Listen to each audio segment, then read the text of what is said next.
शुरुआत बड़ी खबर के साथ करेंगे पाकुड़ से। बड़ी खबर आपको बताएं, खेल खेल में कार में एक बच्ची फंस गई। आधे घंटे तक कार में बच्ची फंसी रही। कार का शीशा तोड़कर बच्ची को सही सलामत बाहर निकाला गया है। दरअसल गांव में कार्यक्रम के दौरान बच्चे के पिता ने कार की चाबी देकर बच्ची को बिठा दिया था और जैसे ही खुद गाड़ी में बैठने जा रहे थे कि बच्ची ने चाबी से कार को लॉक कर दिया और फिर वो उसमें फंस गई थी। हालांकि आधे घंटे तक बच्ची उसके अंदर फंसी रही, फिर शीशा तोड़कर बच्ची को बाहर निकाला गया है। जो तस्वीर हम आपको दिखा रहे हैं ये उस कार की तस्वीर है जिसमें देखिए ये छोटी सी बच्ची इस कार के अंदर फंसी हुई थी। लगभग आधे घंटे तक बच्ची कार के अंदर ही फंसी रह गई, जिसके बाद शीशा तोड़कर बच्ची को कार से बाहर निकाला गया है। और ये तस्वीर हम आपको उस कार की दिखा रहे हैं। दरअसल खेल खेल में बच्ची को अंदर रखा गया था और उसके हाथ में ही चाबी देकर उसके पिता बाहर निकल गए थे, जिसके बाद बच्ची ने अंदर से चाबी से खुद को कार के अंदर लॉक कर दिया था और आधे घंटे तक वो कार के अंदर ही बैठी रही। जो तस्वीर हम आपको दिखा रहे हैं ये उस कार की तस्वीर है और उसके अंदर देखिए छोटी सी बच्ची जो अंदर खेल रही थी वो कार के अंदर ही फंस गई, जिसके बाद कार का शीशा तोड़कर बच्ची को बाहर निकाला गया है। जो हम आपको दिखा भी रहे हैं, खिड़की का शीशा तोड़ा गया और उसके बाद लॉक खोला गया, फिर बच्ची को कार से बाहर निकाला गया है। तो पाकुड़ से आपको इस वक्त की बड़ी खबर बता रहे हैं जहां बच्ची को कार से बाहर निकाला गया। Happy ending, happy ending. टोपी खोलो, सबसे बड़ा गर्मी नहीं है। और रांची से बड़ी खबर है, पुलिस की गिरफ्त में हथियार तस्कर। हटिया विधानसभा चुनाव में उम्मीदवार था ओम प्रकाश गुप्ता, जिसे गिरफ्तार किया गया है। ओम प्रकाश गुप्ता उर्फ डेविड आरोपी का नाम है। अपराधियों को हथियार सप्लाई करने का इस पर आरोप है। साथ ही साथ 27,500 रुपए में ये पिस्टल बेचा करता था, जिस पर आरोप लगा है और व्हाट्सएप पर ये पूरा नेक्सस चल रहा था। तो बड़ी खबर आपको बता रहे हैं, अपराधियों को हथियार सप्लाई करने वाला आरोपी गिरफ्तार किया गया है। 27,500 रुपए में ये पिस्टल लोगों को उपलब्ध कराता था, जिसकी गिरफ्तारी हो गई है और ये सब कुछ व्हाट्सएप के जरिए करता था। व्हाट्सएप पर ही ये पूरा नेक्सस चल रहा था, लेकिन अब ये पुलिस की गिरफ्त में है। तो पुलिस की गिरफ्त में हथियार तस्कर जिसका नाम ओम प्रकाश बताया जा रहा है, हटिया से ही ये उम्मीदवार था और इस पर आरोप है ओम प्रकाश गुप्ता और डेविड पर कि वो लोगों को हथियार उपलब्ध कराता था। जानकारी के मुताबिक 27,500 रुपए में पिस्टल लोगों को बेचा करता था। सब कुछ व्हाट्सएप के जरिए ही चला रहा था। और न्यूज़ 18 संवाददाता ओम प्रकाश अधिक जानकारी के साथ जुड़ गए हैं। ओम प्रकाश, क्या कुछ और अपडेट इस पूरे मामले पर? जी, बता दें कि ये जो आरोपी है ओम प्रकाश गुप्ता और डेविड, जो कि राजधानी रांची में अपराधियों के लिए जो हथियार है वो अवेलेबल कराने का कार्य करता था। मेन सप्लायर जो कहा जाए तो वो हथियारों का था और इसे गिरफ्तार किया गया है। बता दें कि ये विधानसभा चुनाव में भी प्रत्याशी के रूप में अपनी किस्मत आजमा चुका था, लेकिन पुलिस को इसके खिलाफ लगातार सूचना मिल रही थी। हिंदपीढ़ी हो या फिर लोअर बाजार या फिर जो ग्रामीण इलाके, उन तमाम इलाकों में आरोपी के द्वारा जो है हथियार सप्लाई किए गए थे और इसी की जानकारी पुलिस को मिली, जिसके बाद इसे गिरफ्तार किया गया। फिलहाल इसके फोन से भी कई अहम जानकारियां जो है वो पुलिस को मिली हैं, जिसके आधार पर आगे की कार्रवाई पुलिस के द्वारा की जा रही है। उम्मीद है कि जल्द ही इस मामले में कई बड़े खुलासे हो सकते हैं। जी ठीक है ओम प्रकाश, आप इस खबर पर नजर बनाए रखिए। शुक्रिया इस अपडेट के लिए। वेदांत इलेक्ट्रो स्टील में आंदोलन के दौरान दर्ज हुए मामले में विधायक जयराम महतो बोकारो कोर्ट में पेश हुए हैं और इस दौरान विधायक जयराम महतो का अलग ही अंदाज देखने को मिला। विधायक जयराम महतो हाफ पैंट पहनकर कोर्ट पहुंचे थे। न्यायालय में जयराम महतो को देखकर लोग उनके साथ सेल्फी लेते नजर आए। दरअसल मामला 2019 का है, जब सियाल जोरी थाने में आंदोलनकारी के साथ जयराम महतो पर भी मामला दर्ज किया गया था। और चूंकि हमारा संगठन के लड़के थे और हमारे नाम ही दे दिया गया, हालांकि हम उस दिनों क्षेत्र में ही नहीं थे। तो केस जब भी होते हैं तो इसी प्रकार आंदोलनकारियों की आवाज़ को दबाने के लिए फर्जी मुकदमे किए जाते हैं। कि हम तो सीधा वही सोचते हैं कि झारखंडियों के साथ जुल्म, शोषण और न्याय अब शुरू समाप्त है। विकास की किरण अंतिम पायदान तक पहुँचे, एक समाज के आखिरी व्यक्ति को आर्थिक उन्नति प्राप्त करने का अवसर प्राप्त हो, बस हम यही चाहते हैं। सियालजुड़ी का केस था, सियालजुड़ी 118 उसी में आज उनका पेशी था और उसमें आज कोर्ट का आदेश को मानते हुए उन्होंने कोर्ट में न्यायालय में अपना ये किए हाजिर।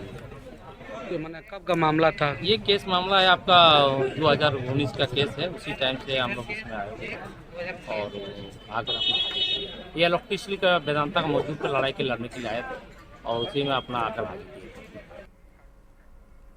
और इसी बीच धनबाद से आपको बड़ी खबर बताएं, गैंगस्टर प्रिंस खान के घर की कुर्की जब्ती की कार्रवाई जारी है। एटीएस की टीम प्रिंस खान के घर पहुंची और फायरिंग की घटना में प्रिंस खान आरोपी है। आपको बता दें कि कुर्की में कोई सामान नहीं मिला है। कई मामले में पहले भी कुर्की इसके घर पर हो चुकी है। तो बड़ी खबर आपको धनबाद से बता रहे हैं, जहां एटीएस की टीम प्रिंस खान के घर पहुंची थी। दरअसल फायरिंग की घटना में प्रिंस खान आरोपी है, जिसके बाद ये कुर्की की कार्रवाई की जा रही थी।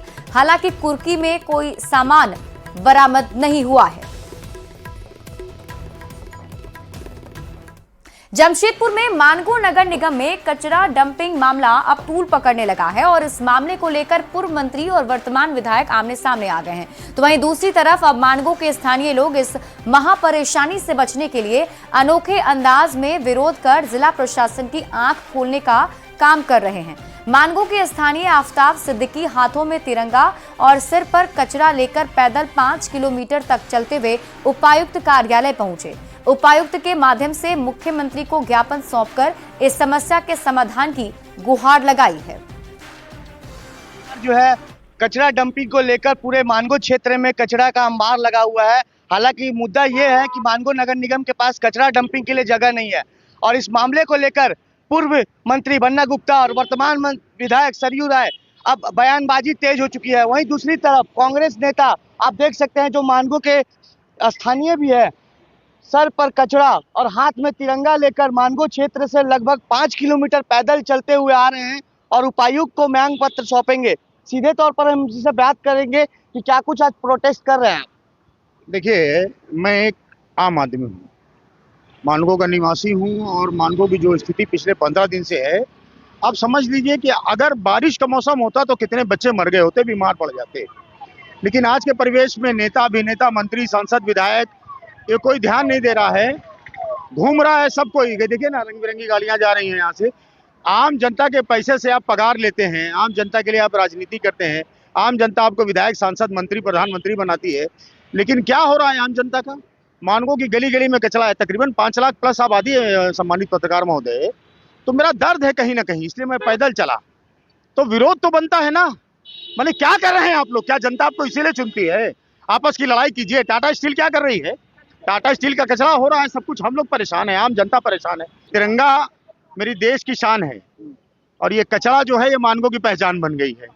तो दोनों चीजें, एक तरफ मेरी देश की शान है, मैं तिरंगा ही लेके निकलता हूँ, और एक तरफ मेरा मानगो का सम्मान है। क्या मानगो की स्थिति लोगों ने बना दी है, तो वो तकलीफ कहीं ना कहीं मन में है, इसलिए हम चल दिए। देखिए, मानगो के स्थानीय व्यक्ति है और किस तरह ये पैदल कचरा लेकर चल रहे हैं और इसी तरह 5 किलोमीटर पैदल चलते हुए अपना जो ये विरोध है वो प्रकट कर रहे हैं। आपको बता दूं कि जमशेदपुर के मानगो क्षेत्र में इन दिनों चारों तरफ कचरा का अंबार लगा हुआ है, क्योंकि मानगो नगर निगम के पास कचरा की डंपिंग की जगह नहीं है। इसकी वजह से जो मानगो नगर निगम के विभाग की गाड़ियां हैं वो कचरा लेकर कार्यालय की शोभा बढ़ा रही है। वहीं दूसरी तरफ लोगों में बीमारी फैलने का डर है और इसी को लेकर स्थानीय लोग जो है अब हाथों में तिरंगा और मानगो की पहचान जो कचरा कह रहे हैं उसको लेकर सर पर उपायुक्त के सामने अपना ये मांग पत्र सौंपेंगे और जल्द से जल्द समस्याओं से निजात दिलाने की मांग करेंगे। मगर अब देखना यह है कि इस समस्या से मानगो वासियों को कब तक निजात मिल पाता है। न्यूज़ 18 के लिए जमशेदपुर से आशीष कुमार तिवारी।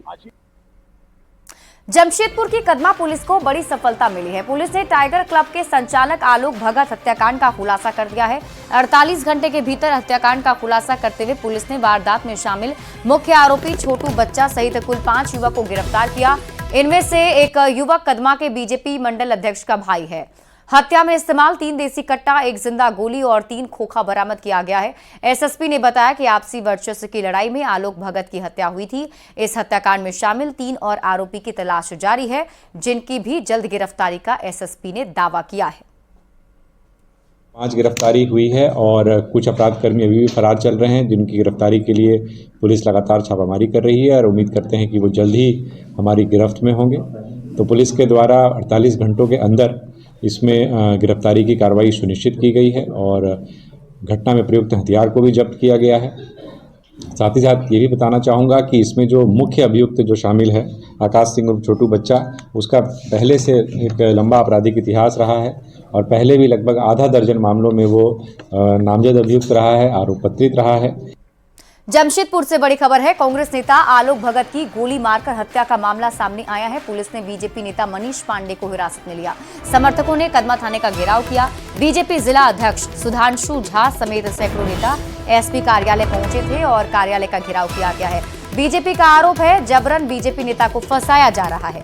एसएसपी ने जांच कर कार्रवाई के निर्देश दिए हैं।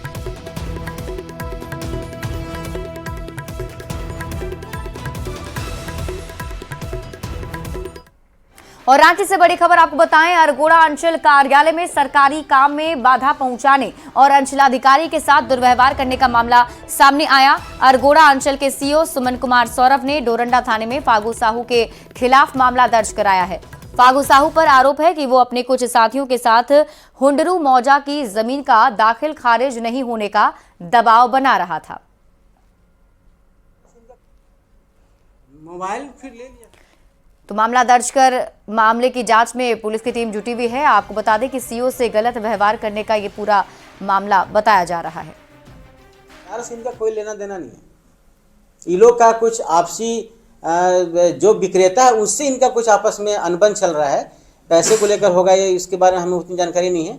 तो उस चीज़ को कि भाई हमने तुमको ये कहा था, ऐसा नहीं हुआ शायद, इसलिए वो लोग चाहते थे कि तुम्हारा आगे का काम भी हम नहीं होने देंगे। इस इंटेंशन से लोग यहाँ बार बार आ रहे थे। राजधानी रांची में लगातार छेड़खानी की शिकायत के बाद अब रांची पुलिस इसे रोकने के लिए कमर कस चुकी है। रांची के कॉलेज हॉस्टल के बाहर पुलिस किसी प्रकार का जमावड़ा नहीं देखना चाहती और इसी के तहत लगातार राज्य पुलिस सभी कॉलेज और हॉस्टल के बाहर जाकर छात्राओं से बात कर रही है और उनके परेशानियों को समझने का प्रयास भी कर रही है। लोगों ने आज पूरे रांची शहर में हर थाना क्षेत्र में हम लोगों ने आज प्लान बनाया है कि हर थाना क्षेत्र में जो भी स्कूल कॉलेजेस हैं वहाँ थाना के प्रभारी और एक पर्टिकुलर लोकेशन पे डीएसपी साहब और एक बाकी लोकेशन पे हम लोग फुट मार्च करेंगे। और उस फुट मार्च का एक मोटिव ये है कि हम लोग जितने भी छात्राएं पढ़ रही हैं उनके साथ इंटरेक्ट करेंगे और इंटरेक्ट करके उनके साथ जानेंगे कि उनके साथ क्या प्रॉब्लम चल रही है। Jharkhand state skill development society ने अपने स्टेक होल्डर के साथ अहम बैठक की है और इस बैठक में मंत्री संजय प्रसाद यादव के साथ साथ स्किल डेवलपमेंट के सभी अधिकारी मौजूद रहे। स्किल डेवलपमेंट के मिशन डायरेक्टर ने कहा कि आने वाले समय में कैसे युवाओं को बेहतर ट्रेनिंग दी जाएगी, इस पर विभाग गंभीरता से सोच रहा है। मंत्री संजय प्रसाद यादव ने कहा कि युवाओं को रोजगार दिलाना हमारी प्राथमिकता है। उन्होंने ये भी कहा कि आने वाले दिनों में श्रम विभाग में रिक्त पदों को भरा जाएगा। हमारे यहाँ काम कर रहा है, उसमें किसी प्रकार की भ्रष्टाचार नहीं होगा, कोई बिचौलिया नहीं आएगा और जो मेरा एग्रीमेंट है उस पर उनको खरे उतरना होगा, काम करना होगा, उसमें कोई समझौता नहीं होगा। ये नहीं कि हम लोगों से एग्रीमेंट किया है, बच्चे को जो खाना देना है कुछ दे रहा है कुछ। पढ़ाई में भी जो टीचर्स चाहिए वो टीचर रियल में है या नहीं है, वो सारे बिंदुओं पे चर्चा हो चुकी है और उस पर हम लोग काम करेंगे। जो सीटें हम लोग के विभाग में खाली है उसको अविलंब भर्ती करेंगे। पर अपने प्रशिक्षण कार्यक्रमों में खास कर करके उसके जॉब रोल्स में क्रमिक चेंजेस लाए। हमारा कार्यक्रम और भी त्वरित गति से चले ताकि हम लोग जो अगले वित्तीय वर्ष में लगभग 2 लाख युवाओं को प्रशिक्षित कर रोजगार दिलाने का जो लक्ष्य रखे हैं उसको हम लोग प्राप्त कर सकें। गुमला में निर्मित आदिवासियों के पारंपरिक वाद्य यंत्र मांदर को जीआई टैग दिलाने की कवायद अब तेज हो गई है। अंतिम सुनवाई के लिए 6 सदस्यीय टीम दिल्ली में है। डीसी ने टीम को हरी झंडी दिखाकर दिल्ली के लिए रवाना किया। डीसी ने कहा है कि मांदर गुमला जिले की सांस्कृतिक धरोहर और कारीगरी का प्रतीक है और अगर इसे जीआई टैग प्राप्त होता है तो ये न केवल गुमला बल्कि पूरे राज्य के लिए गर्व का विषय होगा। धनबाद के अवध प्रादेशिक नियोजनालय में श्रम नियोजन प्रशिक्षण और कौशल विकास विभाग ने रोजगार मेले का आयोजन किया है और इस रोजगार मेले में विभिन्न क्षेत्रों के 24 स्टॉल लगाए गए हैं जिनमें सिक्योरिटी सुपरवाइजर, सिक्योरिटी गार्ड, कुछ स्कूल रिटेल सेक्टर, सूचना प्रौद्योगिकी, टेलीकास्ट असिस्टेंट जैसे कई पदों के लिए आवेदन लिए जा रहे हैं। अब तक 17 से 18 उम्मीदवारों को नियोजन प्रमाण पत्र वितरित किए जा चुके हैं। इस खबर पर और अधिक जानकारी दे रहे हैं न्यूज़ 18 संवाददाता संजय गुप्ता। जितने भी कैंडिडेट्स प्रशिक्षण पा रहे हैं कहीं पे भी, तो उन लोगों को जॉब प्लेसमेंट असिस्टेंस यहाँ से किया जा रहा है। तो इसी क्रम में आज कुल 24 कंपनियां आई हैं और 24 कंपनियों में नॉन मैट्रिक से लेकर BTech, diploma, ITI, graduation, BCom सभी तरीके का एलिजिबिलिटी क्राइटेरिया है। इस क्षेत्र के दिव्यांग लोगों में जो केंद्र सरकार की योजनाएं हैं दिव्यांगों के लिए, उसकी अधिक से अधिक जानकारी दी जा सके और वो लाभान्वित हो सके। हमारा केंद्र पूरे भारत में 24 केंद्र हैं, जिसमें कि रांची में झारखंड के लिए केंद्र है ITI हेल्थ सेंटर में, जहां की हम लोग दिव्यांग बच्चों को मूल्यांकन, निबंधन और प्रशिक्षण प्रदान करते हैं। प्रशिक्षण के पश्चात विभिन्न एजेंसी के द्वारा हम लोग उनको जॉब और स्वरोजगार के लिए हम लोग उनको प्रोत्साहित करते हैं। रोजगार मेला में आया, अपना ट्राई करते रहें आगे के लिए। ऐसे तो बहुत ही अच्छा कार्य किया जा रहा है बेरोजगार जी। ऐसा मंच होना चाहिए बेरोजगार युवाओं के लिए और हिम्मत ना हारे। धनबाद श्रम कार्यालय में आज रोजगार मेला का आयोजन किया गया है। श्रम नियोजन प्रशिक्षण एवं कौशल विकास विभाग के द्वारा इस रोजगार मेला का आयोजन किया गया और इस रोजगार मेले में 24 कंपनियां शामिल हुई है। लगभग 1000 वैकेंसी और उन वैकेंसियों में जो योग्य अभ्यर्थी है उन्हें यहाँ पर या तो ऑन स्पॉट उन्हें नियोजन दिया जाएगा या फिर उनके जो सर्टिफिकेट है उनके जांच के उपरांत उसे फिर नियोजन दिया जाएगा। कंपनियों में यहाँ धनबाद में भी उन्हें रोजगार देंगे और साथ ही साथ नोएडा जैसे शहरों में भी उन्हें भेजा जाएगा। वहीं इस रोजगार मेले में ऑन स्पॉट नियोजन पाने वाले युवाओं ने कहा कि बेरोजगार युवाओं के लिए इस तरह का मंच होने से उन लोगों को काफी फायदा पहुंचता है। संजय गुप्ता, न्यूज़ 18 धनबाद। झारखंड में कृषि विभाग 10 बीज ग्राम की स्थापना करेगा, जिसका उद्देश्य राज्य में बीज की कमी को दूर करना है। और इस योजना के तहत पश्चिम सिंहभूम, चतरा और लातेहार के 10 गांवों के साथ MOU किया गया है। मंत्री शिल्पी नेहा तिर्की ने पशुपालन भवन में विभागीय समीक्षा के दौरान कहा कि राज्य में अच्छे बीज की कमी रहती है, इसलिए इस पहल को शुरू किया गया है। इसके तहत किसानों द्वारा तैयार बीज सरकार खरीदेगी और राज्य भर में वितरण करेगी। एक बहुत बड़ा चुनौती है कि हम लोग जितना बीज यहाँ पे आवश्यकता होता है इस राज्य में, उतना बीज हम लोग सप्लाई नहीं कर पाते हैं। कभी समय पे टेंडर नहीं होता है, तो कभी हमें सही क्वालिटी का बीज नहीं मिलता है। ये तमाम चुनौतियां हैं, इसीलिए आने वाले साल के लिए हम लोग 10 गांव के साथ एक MOU कर रहे हैं, जो ग्राम बीज के योजना कहलाया जाएगा। और बीज निगम जो हमारे राज्य सरकार के द्वारा चलाया जाता है, वो उनका पूरा हैंड होल्डिंग करेगी और जो आवश्यकता अनुसार बीज है उसको उगाने का काम करेगी। खबर सिमडेगा से है, जहां ये जानकारी सामने आ रही है कि उग्रवादी बनाने के लिए युवाओं से PLFI संगठन संपर्क कर रहा है। झारखंड में लगातार पुलिसिया कार्रवाई में PLFI उग्रवादी संगठन उखड़ गया, लेकिन फिर से क्षेत्र में अपना पांव जमाकर वर्चस्व स्थापित करने की जुगाड़ में जुट गया है। PLFI संगठन के लोग भोले भाले युवाओं से संपर्क कर उन्हें डरा धमकाकर और पैसे का लालच दिखाकर उग्रवादी बनाने की कोशिश कर रहे हैं। पुलिस भी अलर्ट मोड पर है और जनता से उग्रवादियों से दूर रहने की अपील कर रही है। अपील होगी सिमडेगा की जनता से कि पूर्व में आपने देखा है कि उग्रवाद जब यह जिला प्रभावित था तो किस तरह से विकास का काम, आपका जो रोजमर्रा का काम प्रभावित होता था। तो कभी भी उग्रवाद का साथ न दें, पुलिस का साथ दें। अगर आप खुले रूप से सामने आ सकते हैं, खुले रूप से आएँ। अगर आपको खुले रूप से आने में समस्या है, गुप्त रूप से अगर कोई सूचना देना चाहते हैं तो आप गुप्त रूप से सूचना दें। आपकी पहचान गुप्त रखी जाएगी, आपकी पहचान उजागर नहीं की जाएगी और हम लोग जो भी वैसे लोग हैं उन पे सख्त से सख्त कार्रवाई। जमशेदपुर में क्रिसमस की धूम अभी से ही देखने को मिल रही है। पहली बार सबर परिवार के बीच सांता क्लॉज पहुंचे और क्रिसमस मनाया। बच्चों के बीच गिफ्ट दिया तो वहीं बुजुर्गों को साड़ी और शॉल देकर क्रिसमस मनाया गया। गांव में पहली बार सेंटा क्लॉज को देखकर लोग भी काफी खुश नजर आए। बड़ा है, छोटा नहीं है ये। कि ये लोग जो रह रहे हैं किस प्रकार रह रहे हैं, क्या क्या इनकी बुनियादी सुविधाओं का अभाव है, ये चीज़ मैं स्पेशली देखने के लिए आया था। यहाँ पे पेंशन योजना के तहत सभी लोग आच्छादित है, राशन कार्ड भी सारे लोगों का परिवार वाइज बना हुआ है। यहाँ थोड़ी समस्या लोग बता रहे थे कि पानी में आयरन है, तो झरने का पानी से ला करके ही ये लोग भोजन बनाते हैं। तो इसके लिए एक बार मैं अपने वरीय पदाधिकारी को इन विषयों पर प्रतिवेदित करूंगा कि इस पे क्या समाधान निकल सकता है। बहुत खुशी की बात है, मतलब काफ़ी साल के बाद ऐसे हम लोग को देखने के लिए मिल रहा है ना। यहाँ का लोगों से इतना कुछ बांट रहा है, खाने वाने का कंबल उम्बल सब वितरण कर रहा है, बच्चे लोगों को स्वेटर वोटर भी है ना। लोगों के बीच में संटा बन के आने से ही बच्चों को खुशियाँ लगती हैं। ऐसे तो बच्चे सारे सुनते हैं, शहर के बच्चे, गांव के बच्चों ने आज संटा पहली बार देखा, इन लोगों ने पहली बार देखा। संटा बन के आने से मेरे मन में बहुत ज़्यादा खुशी। और फिलहाल इस बुलेटिन में अभी के लिए बस इतना ही। आप देखते रहिए न्यूज़ 18 बिहार झारखंड।